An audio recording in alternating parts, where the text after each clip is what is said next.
Due to explicit content and language, listeners' discretion is advised. Black in Thought. All right. Let's get started. You may learn something. Let's get ready to rumble! Welcome to Black in Thought, where we take a look at current and cultural issues, applying that Afrocentric drip to them. Your hosts tonight are... We got the Professor, Dale, JB, D, and me, Ill Will. Tonight's going to be an interesting topic.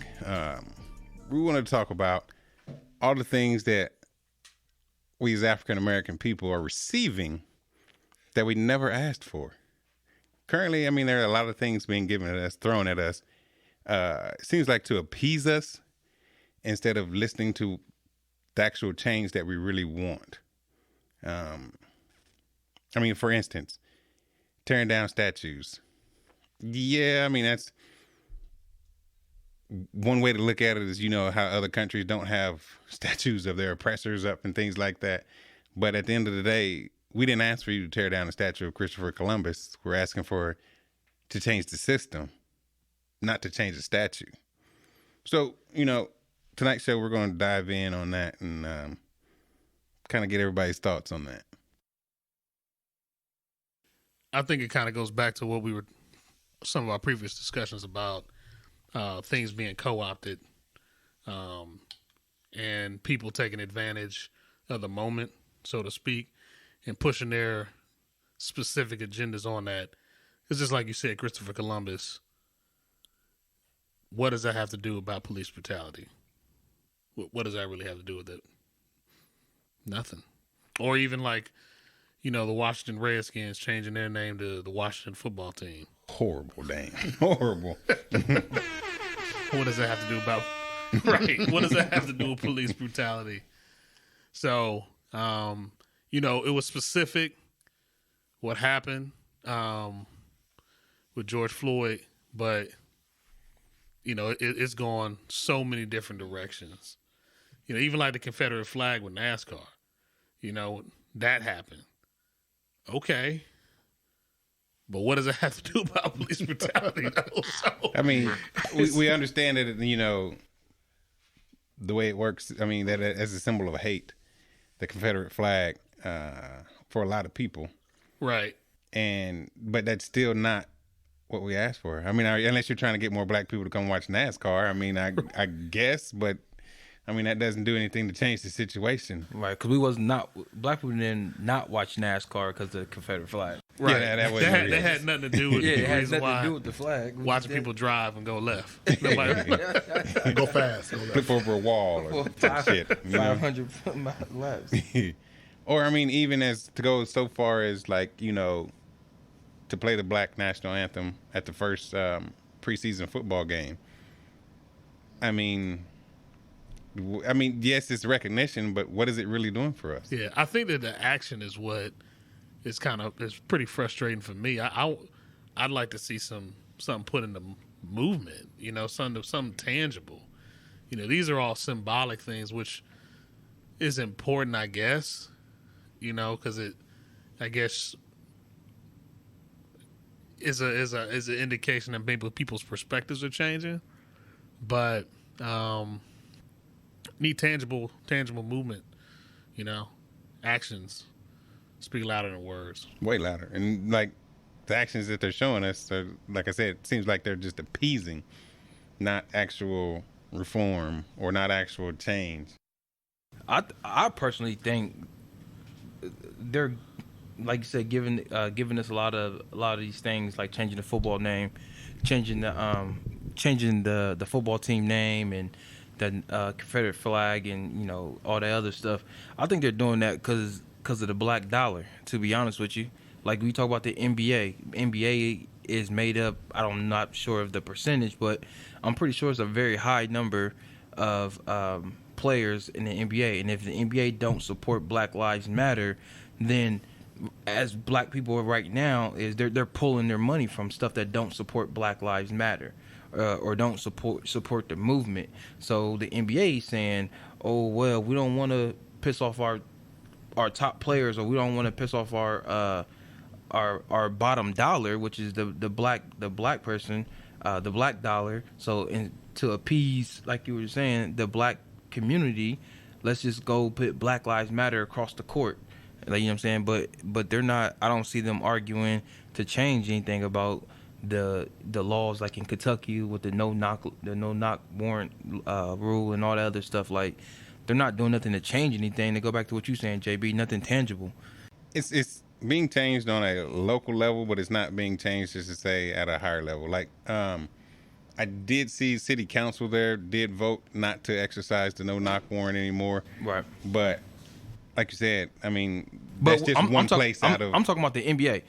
In that particular situation, I'm talking about the NBA. The NBA wasn't pushing for that, so all they did was just put Black Lives Matter on the court and make a fancy commercial and say we all support and all lives matter and, you know, all the good stuff. But once again, you're not doing anything tangible to help change the whole point of where Black Lives Matter even came from.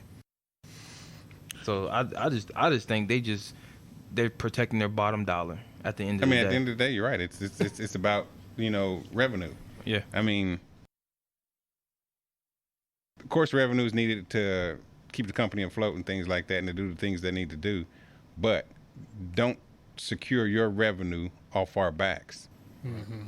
In which that's what a lot of people seem to do. Which I don't know if anybody else had a chance to see or read about it. I mean, it's just so quickly how we fade. And what I mean by that is out there in Tulsa, Oklahoma, on Black Wall Street, out there on that street, the Black Lives Matter painting that's on the street, City Council has already voted to remove that from the street. And so, I mean, how much do we really matter? I mean, just that fast. It's like, okay, you can have this for now, but then they've already voted just to have it, you know, removed. Yeah.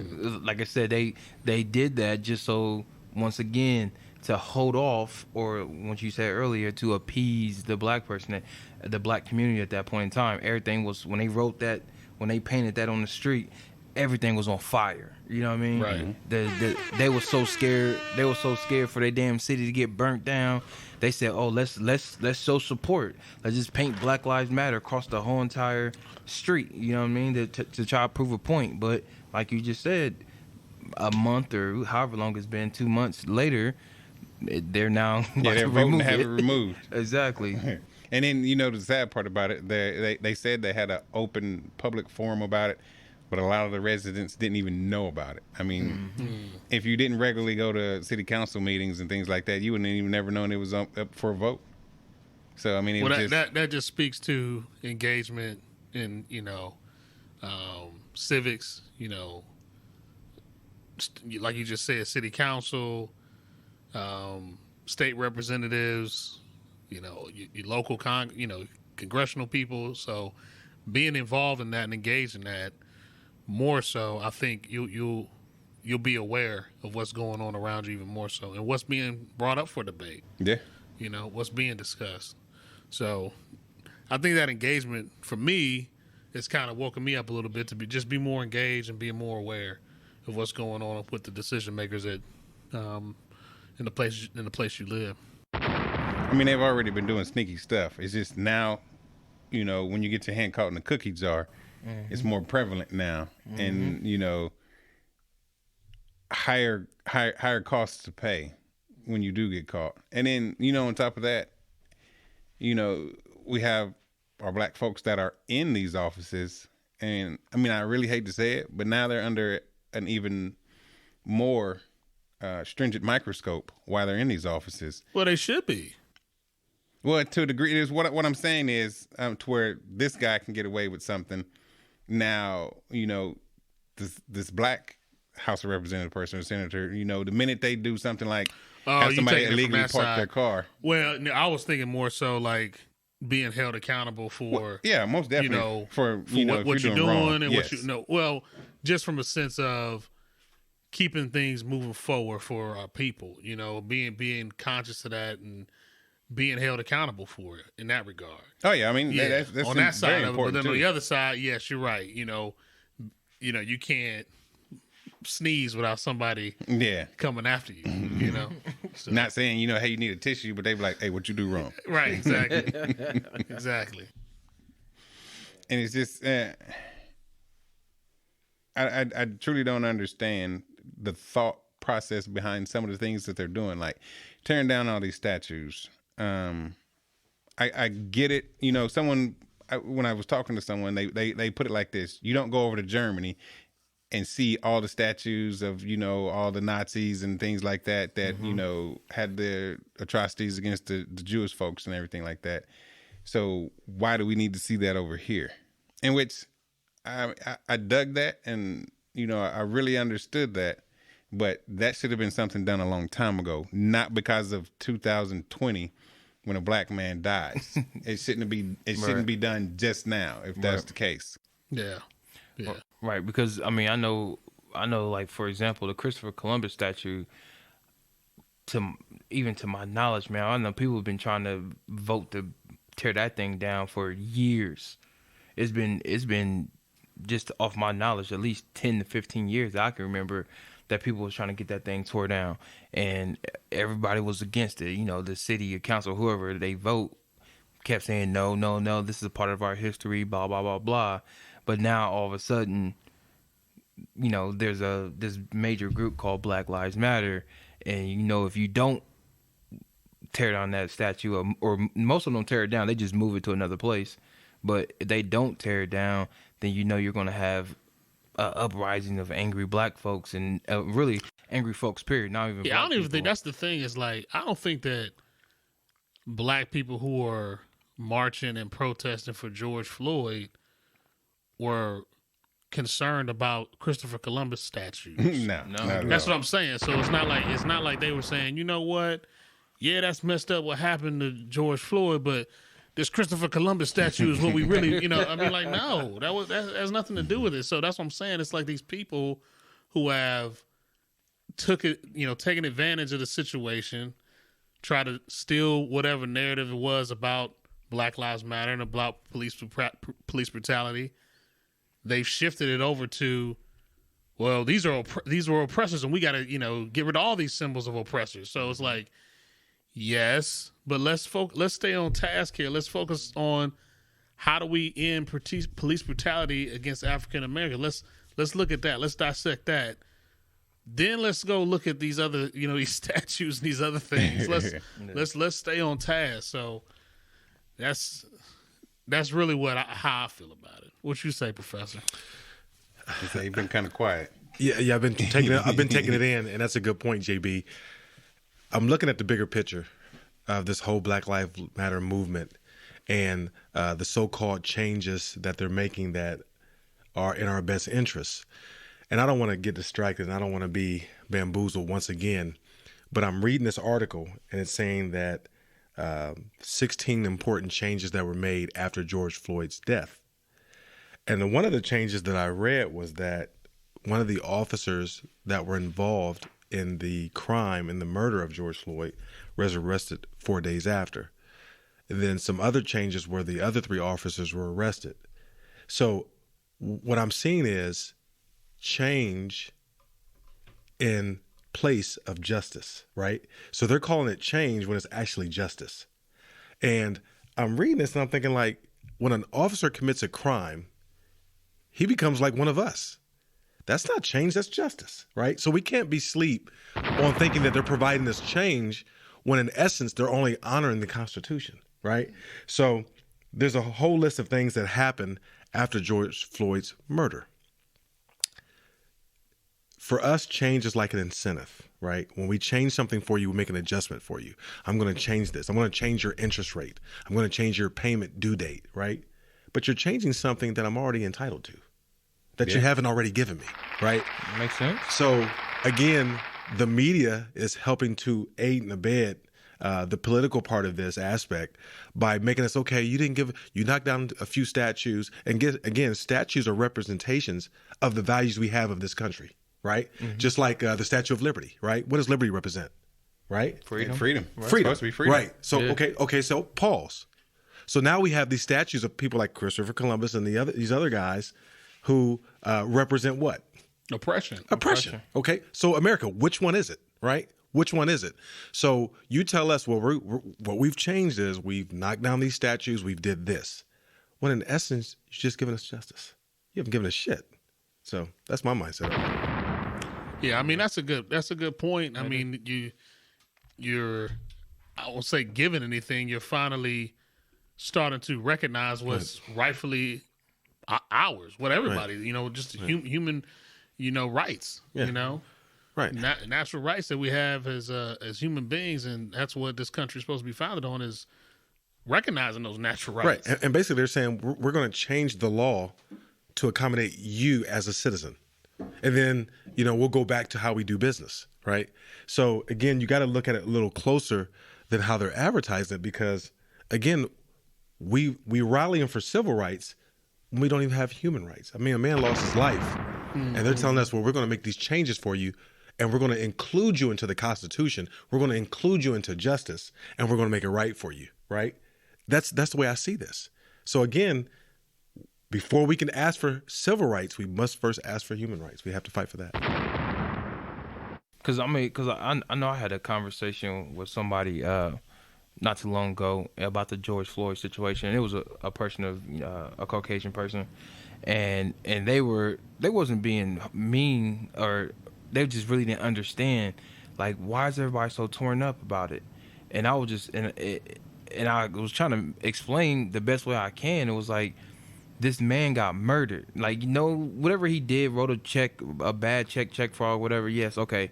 I mean, that wasn't right. I'm not saying that's okay, but the man got murdered. Right. And I was like, and the fact that Crime doesn't fit the punishment. Right. And I was starting to get upset, because I'm like, the fact that he was murdered because of a bad check, if you want to, put the two together, the fact that you don't understand that is bothering me. It bothered me, the fact that she did not understand why, not just black people, just people in general were upset about that. I'm like, how could you not be upset if a man got murdered because he wrote a bad check? Like, that's like, kind of put it together. Yeah, that's a good point. So this is where we're at with this. So all through this Black Lives Matter and this George Floyd incident, you've often heard everyone say, well, that was one incident with a cop. All cops are not bad, right? Right. And you've seen that pushed. You have seen people cheer. Hey, listen, that was just one incident. All cops are not bad, right? But when it comes to African American men, we're profiled. Mm-hmm. And their philosophy is, hey, we don't know for sure if you're bad, but we're going to approach it as if you are. Okay, I disagree. Hold on. Now pause. Disagree. Now, I'm glad you said that. Okay, I'm glad you said that. Oh yeah. Now pause. Now pause.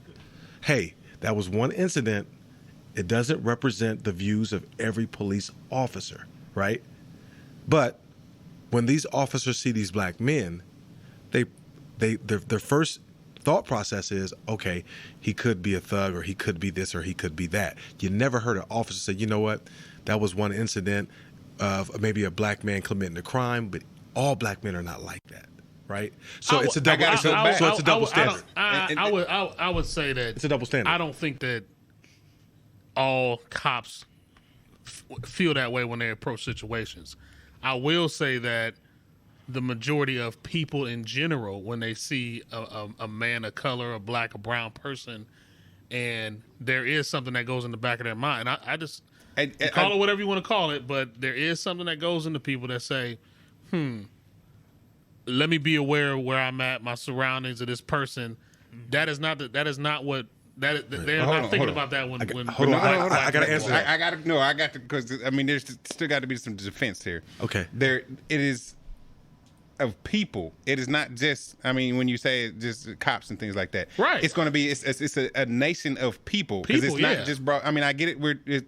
We're talking about the police brutality aspect of it, but it's the people in general in America. When we talk about, if we talk about like white people and things like that get afraid when they see a person of color. But this also goes back to how we're portrayed on TV, how we're portrayed in the media, if those things weren't going forward like that, and the biggest thing, like I said, when they always want to do black on black crime, if we weren't put out there like that, the stereotype wouldn't completely be like that. Now, then they would have to have an encounter with the black person to feel that way. If the agenda wasn't pushed visually and vocally, they would have to have an encounter. Because I've met several people I agree with that. who have not met a black person before, and only goes off of what people have told them or what they've seen on TV. Now, with that, heard on the radio. or a song or something like that. So they get scared from there. It's not, I don't just center it down to like, just if you group it all to just to say cops. Now, before they were cops, they had that stereotype beforehand. And so that's what we need to weed out, figure out what's going on, what's causing that thing, and go forward from there. I agree with you on this sense. Yes, I acknowledge that as people, as just people, and no matter what their profession is, I get that. I understand that. But when it comes to law enforcement, though, their job is to dissect and see perceived threats. It's supposed to be neutral. It's supposed to be indifferent. Well, what I'm saying is they're supposed to diagnose threats, right, and try to eliminate threats or diffuse threats or however you want to say it. So when you already had that mindset, there's definitely more of a target on African Americans than there is on on white folks or and whoever. that's why I said, so if you have Asians these or people, whatever. you have to be able to. There has to be a way that we can weed these people out. But can you really though? That's why there's no way for you to weed out the negative thoughts. Yeah, there is. How? Because it's honestly, create dude, a test. Nah, it's a culture thing that has to change with the good cops. JB, you said something a couple episodes ago.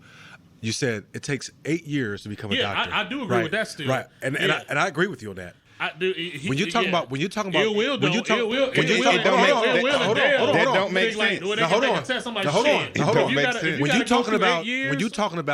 you're talking about policing, because I believe that law enforcement does a whole lot when it comes to inciting panic on the black community. The way you police us makes people think that we're dangerous.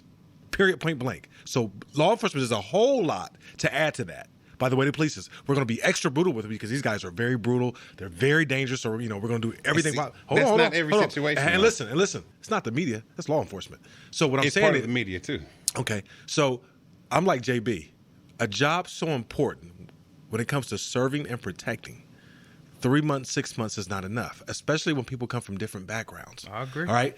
There's a lot of mental cleansing and things you have to do to reset a person's mindset. So put it this way. Because you speak of this, but see, there's several agencies who require you to have a bachelor's degree. So that's at least 4 years of criminology that you have to have. So I mean, y'all can shake your head and everything like that you want, but that is 4 years on the track to becoming a police officer. So hold on, let me finish. That require you to get to that spot, and then you go through however long whoever has an academy in. So to sit here and say that you need X amount of years to be able to do this is not going to get you the same results as you think. And so if I spend 8 years trying to be in school and doing all this other stuff to be a cop, that's not going to change shit. And the reason why it's not going to change shit is because you got still doctors who take forever who still violate the oath. You got pharmacists who do whatever and still fucking violate that same oath by telling everybody else. But a pharmacist can kill you just the same by prescribing the same different medicine. But that standard isn't consistent across the board, though. It's nowhere. So I mean, to say that. But we're talking about situations where in 6 to 8 months you go from not being a police officer to in a rural community to being a cop. You know what I mean? In an urban community. I mean, come on. I do want to say this. There are people in EMT and other public servants and firefighters. Same amount of training. Hear me out. They're not Are they or are they not putting people's life on the line? Listen. A bad EMT kill you just as much. No, listen. They are putting themselves more so. If a guy's going in a burning building to try to save somebody, okay, that's not the same thing as them going out, them having a gun, and they can pick and choose on whose life they want to end. Judgment. That's They can totally pick and different. choose whose life they want to save, though. I promise you, I've seen it. I've seen it. Yeah, I but will check this agree out. to that. Picking That's and true, choosing bro. whose life you want to save versus picking and choose whose life you want to take is a big fucking difference. It's about the same. That's But not it's a not- difference. it's It's not the the same. same. It's It's not the the I same choose to thing. take your life versus you to save it. No. It's not the It's same. a difference. If I choose not It's a to difference. save you, I just chose to kill you. That's exactly what I just chose to do. That is true. And so you If I chose not to save you, Exactly. I just made the decision in my mind that Same thing. I want to kill you. If I choose not So what to if I don't save need you, save and you decide to take it? What if I'm not in a situation where I don't need save, but you decide to take my life? It's not the same. It's not it the is same. the but same. It ain't. I mean, you can take. If I'm choosing not to save you, What you Batman now? I don't have to kill you, but I don't have to save you. I mean, I'm just saying. I mean, it works both ways. Everybody so loves the far from Black Lives firefighter. Everybody loves the firefighter, and I get it. I mean, they're all rosy coming in on the big red trucks and second responders and shit like that. But Second I heard that. But I'm just saying, when you expect, and this is you can say it's cliche or do whatever, but you do have many good cops out there that are doing the fight every day. These things aren't put out there. These things, people don't give a hell about the good cops I doing disagree these with things. you. I disagree with you. Well, I can name 10 of them. And I can name many black men who were doing the right thing when they were murdered by these good cops. No, you can't, because that's not what I just said. I said I know what you said. No, because I mean, if they You're vouching for the good cops. I'm vouching for the citizens who trusted these cops with their safety, but yet they got murdered. And still, if you look at a lot of these cops who did that, all had issues, and it was those departments who chose to look the other way with those issues. So at that moment, they were not the good cops. They were not in that same category. It was the agency that failed you and everyone else. So who was there because to they- say that black men are not bad? Who from law enforcement was there to say, instead of defending their own and say, all It's cops been not bad? many people who's been defending. I can tell you I at wish- least 10 different people that got fired because they stopped a I person from remember doing justice. That's not change. We've hit on this. We've hit on this. That's not topic change. a few times. So That's not change. let's reel it back to these Black Lives Matter. Well, to what we got and what we really want. So I guess this is kind of tied. Well, to I what mean, we it really ties want. in because you still want to change. That's in not all change, this that's stuff justice. like that. But all right. So I'm gonna rewind a little bit. Professor, in your initial speech, you brought up something. And this is you talking about the cops that got arrested after the George Floyd thing, right? Yes, sir. It was 4 cops that got arrested. That is correct, sir. Right, and you called that justice. That's justice. That That's wasn't not change. justice. No, They named it change. Come on, They come named on. it change. Okay. That's not They named it justice. change. And that's what I'm getting to. So when we talk about what we want as far as black people and out of this movement, we just don't just want you to get arrested because they have not got convicted Justice yet. is You're talking convicted. reform. Justice is conviction. But when we talk about the things that we want, the black people want, we want these cops that do wrong, right? We want the cops that do wrong. We want them to have to pay for it. Because how many stories can we go back and look where cops got arrested and through investigation and in a trial, Rodney blah, blah, King blah. incident. All of them got free. All of them got free. So So how there was many? no justice. So that's what I mean. So that's why I said I know where you were going with it, but I was like, I personally don't call that justice because all you did was get arrested and got put on administrative leave for right now until the investigation and stuff is over. The one guy got fired. I but totally assure you of this. Make no mistake.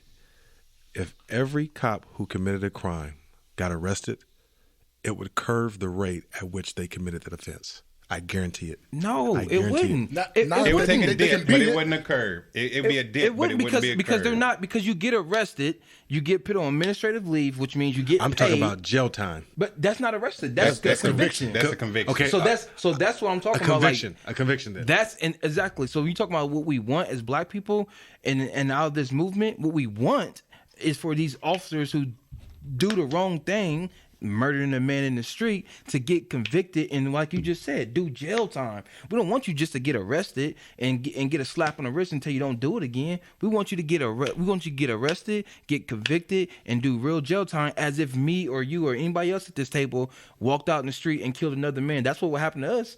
We wouldn't get arrested and be like, all right, well, don't do that again, Dale.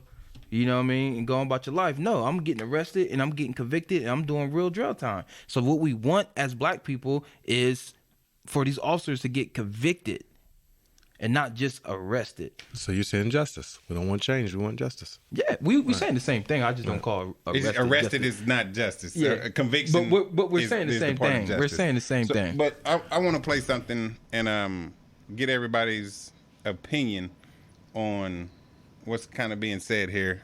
Shannon Sharp, I don't know if everybody had a chance to hear this, though. He had a conversation with Skip Bayless, and it was just about an uncomfortable truth. You talk all the way real about America and try to have an open and honest dialogue, conversation with white America. Yep. Then it would go to it would tear down the very foundation, the very fabric in which they said America was built on. America was not built on freedom. America was built on racism. And the backbone, the lifeblood, the economy of America was built on the backs of slaves. That is fact. Yep. And racism is so ingrained in America because, Skip, from the very first time when you brought those slaves over in 1619, you had someone to look down on.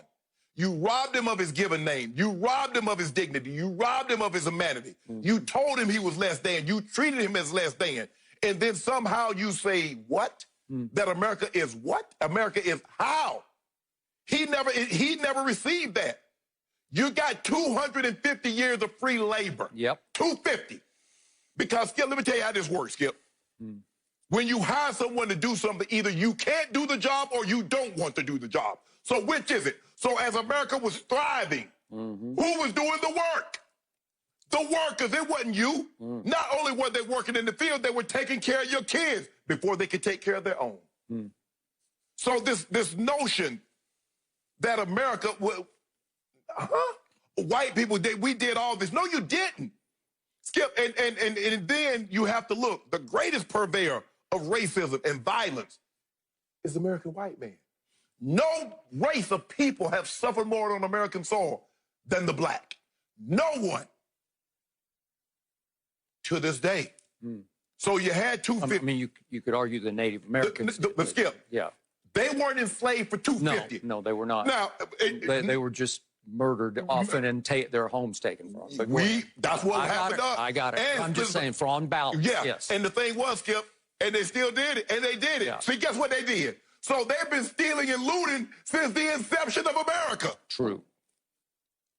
So when you talk openly and honestly about what they did to the American black, and then he was like, oh, get over that. That was so long ago. That's ingrained. Years and years, Skip, where you don't have any income. So great-grandfathers had sons and sons and sons that had nothing. They had no wealth. While they were passing it down from generation to generation, he was a slave owner. His son was a slave owner. His son became a slave owner. His son became a slave owner. You see how that wealth kept going down the line? Where we were having to start from scratch and Skip because, you couldn't read. A lot of these guys, they couldn't read. And if they caught you reading, they beat you or they killed you. So it took us a long time. And those were the one happened to be the few that overcame. Yep. So if we have open and honest conversation about what America is and how America came to be, how do you tell the story without telling about the American slave and his significant role in American history? But they'll tell you about George Washington. George Washington had slaves. They'll tell you about Thomas Jefferson. He owned slaves too, but he wrote the Declaration. You see, Skip? But he wrote the Declaration of Independence. What about the slaves that he had? What about... He even had kids with him. Yeah, and that wasn't by choice. Stanley Hemings was 14 years old. Yep. So in other words, and he took across state lines and across seas for immoral purpose. But that's Skip. I don't want to get too far to that. But you know what I'm talking about. So if we tell the story of America in its totality, truthfully, honestly, white America can't deal with that, Skip, because they want to feel that we discovered it because we wanted a better way of life and we yada, yada, yada. But that's not it. And so you're going to have to rewrite history. All those history books will have to be burned. Instead of sidebars and footnotes, the African-American would have to be featured very prominently. And I don't know if America really wants to do that. I really don't. Have you ever sat down and had a conversation with a white man about race relations like you just... No. had with Because anytime we talk about race, the first thing they talk about, well, Shannon, what about the black on black crime? What about the violence in Chicago? You see, it's always, Skip, I got to shift it.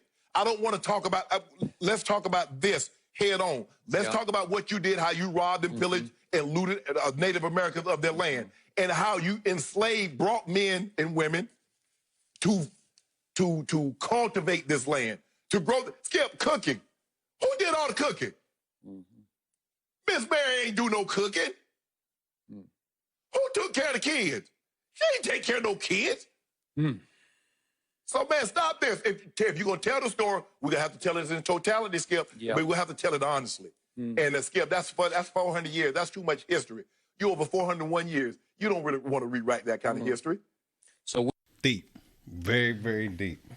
But it's everything that we discuss here, man. It's like they don't want to.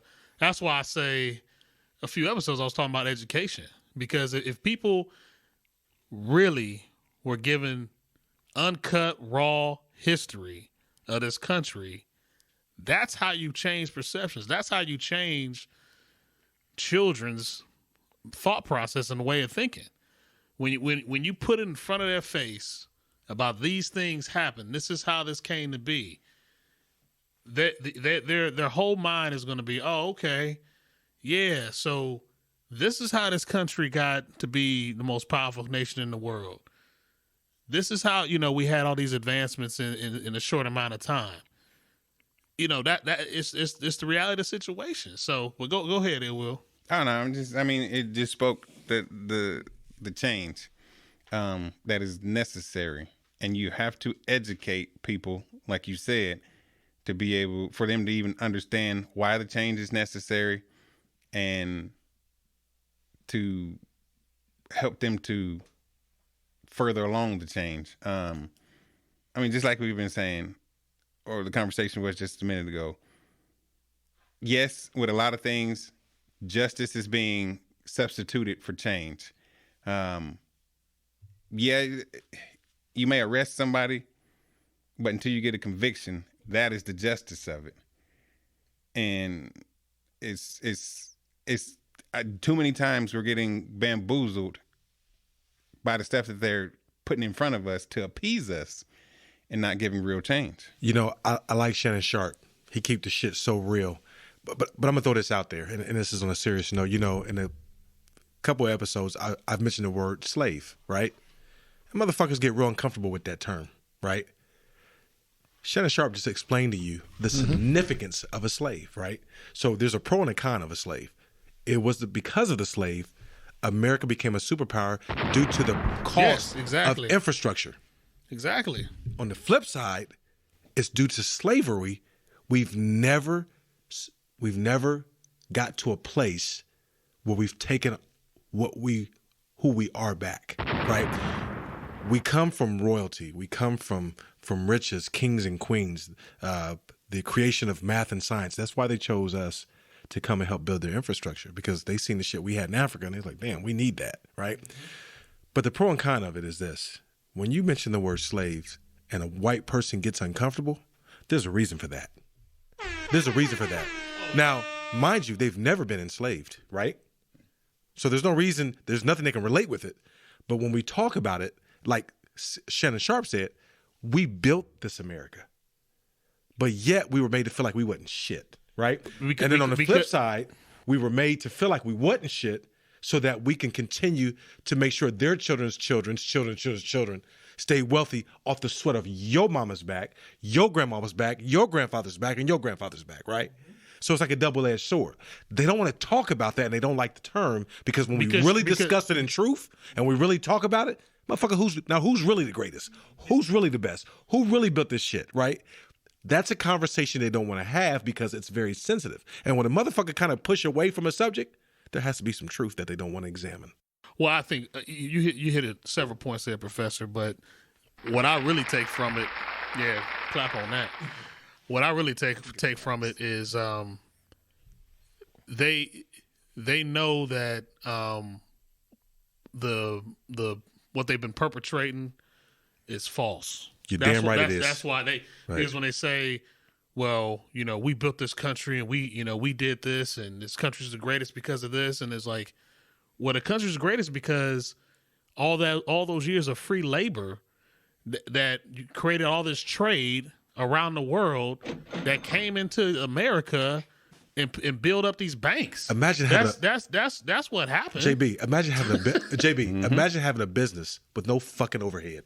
Right. Can you imagine that? I mean, nothing but profit. Nothing but All profit. Right. Nothing but profit. No losses. No losses. No losses. It's fucking amazing. Right. Damn. Your worst loss is that one of your slaves died and you go buy another one. Yeah. Right. Yeah. So I mean, when you making money hand over fist, and you're exporting and these goods, and then you're also importing goods because you're exports, and and all this money is just being accumulated as a nation, and you're able to build this and build that and have this. So yes, everything that America has is the generational wealth that it created off the backs of slaves 400 years ago. So let me ask this question. What drives us down the avenue to get that change? To get what change? To drive the education, the thoughts, and the actual actions of white folks.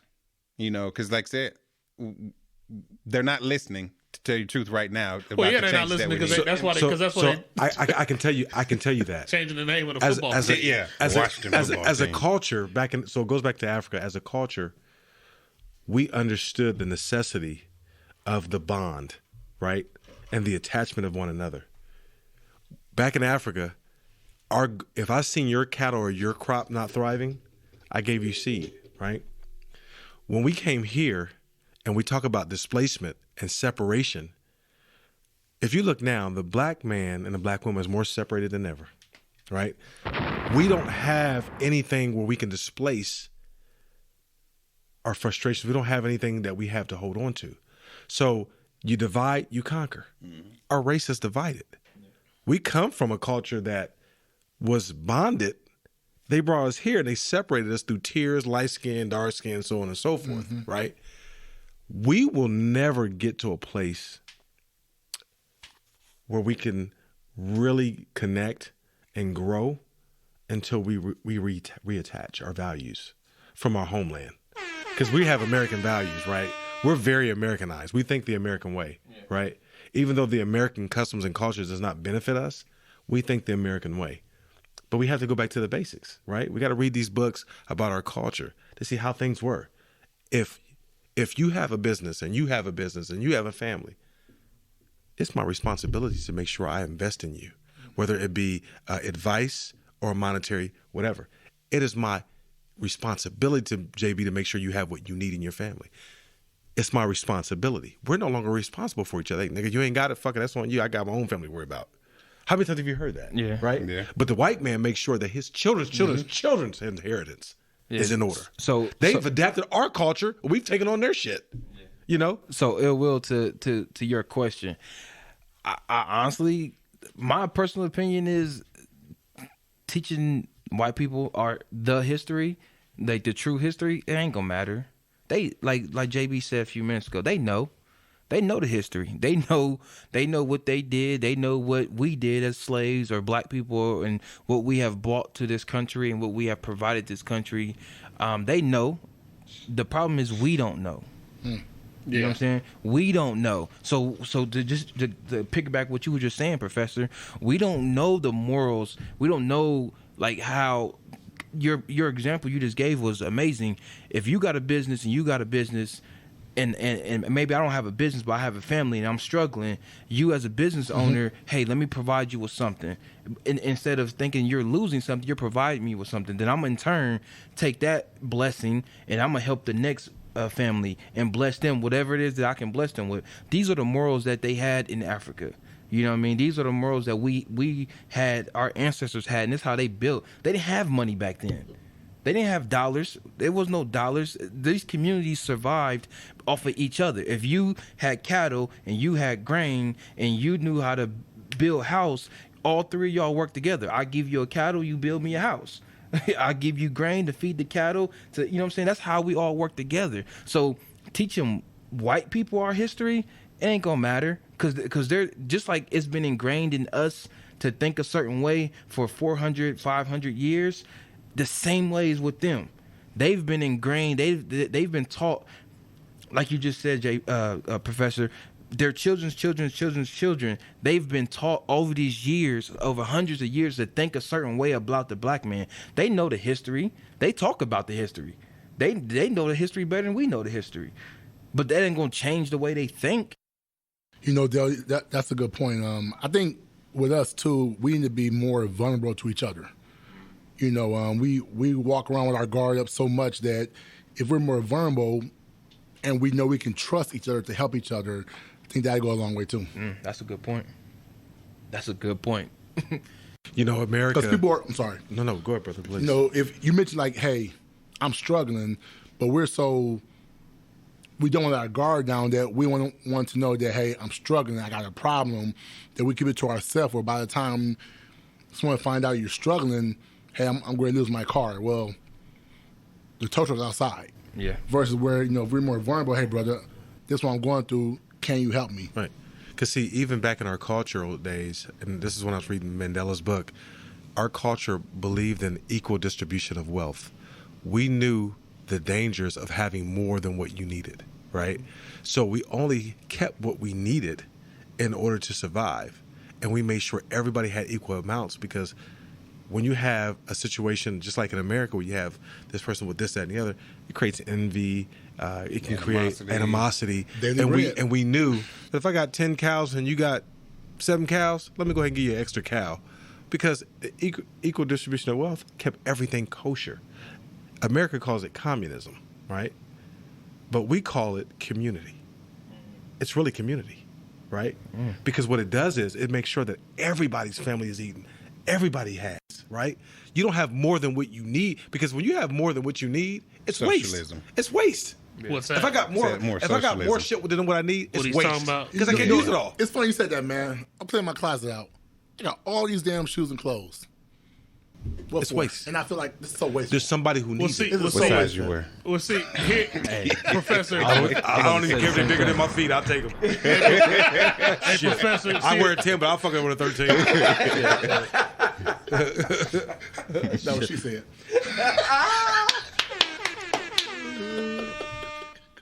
Was she white? What you got, JB? What I was going to say was... Wrong way. Come on, brother. All right. What I was back on going to say topic. was that, yeah, there's a difference. I hear what you're saying, Professor, but there is a difference when, you know, you have a community where people feel that, like Dee was saying about want to give somebody something, or the example you gave about wanting to give a cow. It's totally different when somebody's putting a gun in your head and saying, no, this is yours and you're going to get after them. No, we're going to take this and we're going to get after them. That's a totally different conversation, man. So that's, I don't think we want to go down that road where we start forcing people to give stuff away. No. Well, yeah, I don't think he was talking about forcing It wasn't a force. It was a way of life. Yeah, it was a way of because life. we for us had back in then. Africa, we had chiefs, tribal chiefs. When there was an issue, they brought everybody together and resolved it. But they knew, they had enough wisdom to understand that equal distribution of wealth took away a lot of the bullshit and the politics of how people live. People have what they need, they're good, right? But in America, even if you have what you need, they can market shit to a point where they'll make you think that if you don't have what you want, you fucked up. Well, yeah, I mean, just like, remember, I give you a perfect example. Just like when COVID-19 started, right? Motherfuckers had no toilet paper, no tissues. Man. Shit. Unemployed. Listen, if you were like me, I had a couple clients that cut me off immediately because they couldn't afford to pay me. You know what I'm saying? So to make sure we had toilet tissue and paper towels and milk was a need. I didn't give a fuck about I didn't give about a car, about a suit, about a pair of new shoes. I just cared about having food and the necessities for my family. That's all I cared about. Our chieftains from our culture from Africa understood the value of necessity. It's only in America where they make you chase the value of want. I mean, it's gotten kind of out of hand, but like a lot of your Somali communities around here still practice that. They do. Their elders in their communities are the ones who actually police. Because like you show up and then they'll be like, we'll take care of it. We got it. I mean, and of course, depending on what the situation had happened, but I mean, for the most part, you're like, okay, you got it. Okay, you got it. But they still practice that, being over here in America, and a lot of them have been Americanized, but some of those communities still practice that, even though the influence that they've received from America. And I think that that's more so an Eastern culture versus a Western culture, where Eastern culture is a lot more about us and we, and where in the Western culture is very much about the individual. Mm-hmm. Mm-hmm. So there is some cultural differences that play into that too. You're darn right about that, because where we come from in Africa, everything was about ownership. Here, everything is about debt. Even till today, we're modern day, we're still all indentured servants. We owned everything without debt. We owned our cattle, we owned our ranch, we owned our crop. Now, you go into a 30-year fucking mortgage and pay 3 times as much for your house. Yep. Yeah.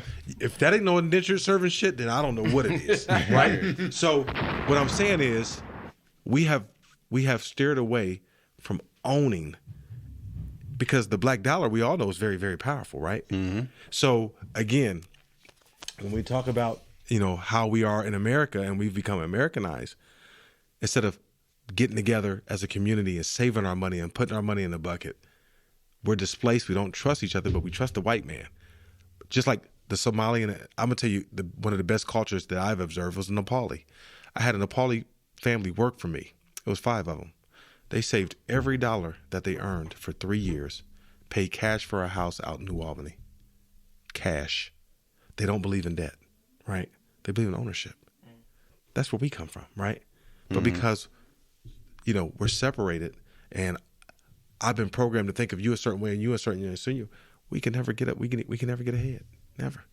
You look at the Mexicans. They can be 10 in the house. Mm-hmm. Shit, 5 years later, they own everything in Mexico. Pretty much. You know what I'm saying? They don't believe in debt. Debt is slavery, right? Yes. You owe a man, and the moment you miss paying him, he takes everything from you. That's slavery. And on that note, here's something to leave you black in thought. The things that we're asking for is justice, reform. It's not just change and appeasement. So many times, as with these statues, with the Black National Anthem before the first NFL preseason games, these are things thrown out to appease us and to be smoke and mirrors.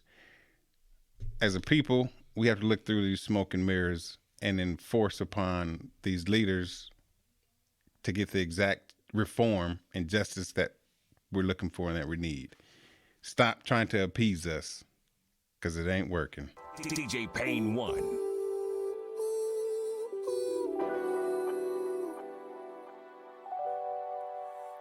I'm flawed, but you love me anyway. A lot of times I'm so wrong, but you love me anyway. That's why you're my buddy. Thank you for listening to this episode, and we want you to come back for more. If you like what you heard, please subscribe wherever you get your podcasts from. We're on all the major networks: Apple, Google, TuneIn, Spotify, and many more. Check out our social media, and please like, follow, and comment on Facebook, Black in Thought, Instagram, Black in Thought Podcast, and Twitter, Black in Thought Podcast. Please subscribe, share, and once again, thank you for listening.